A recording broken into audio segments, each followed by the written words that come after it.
River area, Sabine River Pass. The Fish and Wildlife Service was trying to capture these wolves and killing them. They were killing them. And so with the passage of the Endangered Species Act, and this was the first animal placed on the endangered species by the Fish and Wildlife Service. The first one, red wolf. And we were down there killing them. So, I'm trying to make a long story short, but the service, with the passage of the Endangered Species Act, became obliged to try to start saving these animals. And again, long story short, there were only 17 wolves that were taken out of the wild in the Sabine River area. That's the last place there was nothing else. And guess what was coming in the place of the wolves? The coyote. Wolves kill coyotes. They hate coyotes. That's why the coyote never existed here until recent times. It's because you had a gray wolf population that was in the west. You had a red wolf population here. And as man decimated the red wolf and gray wolf population, the coyote started showing up and was coming east. And of course now he's all the way to the coast and down into Florida. And so I know y'all know what I'm talking about. It's a naturally phenomenon that happened with man's ingenuity in tracking and killing wolves. They were able to essentially displace them. Absolutely displace them. Obviously, it's called red wolf because of the red head. The slide on the left shows your gray wolf populations in the subspecies of Canis lupus. But if you'll remember, and on the right, of course, is the original range of the three subspecies of the red wolf. The red wolf is a distinct species. Yep, that's a very important thing to keep in mind. It's not a subspecies of gray wolf. The gray wolf is Canis lupus, and the red wolf is Canis lupus. And we didn't have DNA testing back in those days. The only thing we could deal with was morphological things like the length of the tail, the length of the leg, or you understand what I'm trying to say. DNA testing today has proven we were wrong. Because doing the blood work, it actually is a separate species. And there is no other separate species in the world. Canis lupus occurs worldwide. The Soviet Union has the biggest population of gray wolves in the world. China has a lot of gray wolves. And Canada has a lot of gray wolves. But back when Teddy Roosevelt was president, y'all remember that? When Teddy Roosevelt was president, Yellowstone National Park had been established not long before he was president. But they had gray wolves in Yellowstone, and they were killing the elk and so forth in the park. So Teddy Roosevelt, who's one of my heroes, told the U.S. Fish and Wildlife Service and all federal agencies to eliminate the gray wolf. And they did. That over 50 years, they were actually able to eliminate the gray wolf from the United States. Hard-blooded. Now, put the two pieces together again, if you remember the Yellowstone reintroduction. We're strange people. We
I mean, it's just amazing how these little signs, you know, before you know it,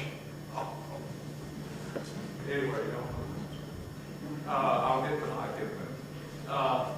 Okay, that's the original ranges of these animals.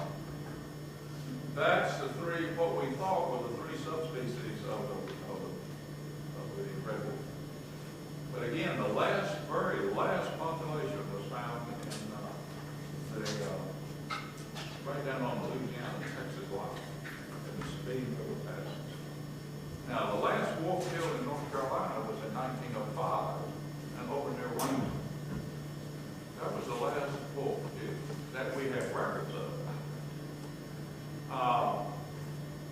Let me keep moving along here. I ain't talking too much. That's the Sabine River Passage there in Texas and Louisiana. I'm sure all of you all are probably familiar with it. But those last animals were found down in that very lowest Sabine Pass area. They had been forced by man practically out into the Gulf of Mexico and persecuted by man, including trappers in the U.S. Fish and Home Service. Starting with Teddy Roosevelt, my hero.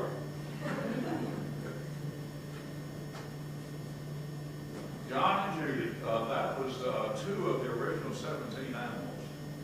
And I'm going to try to move on here as quick as I can. I can talk all day about this. Again, I forget which one. That's either John and Judy.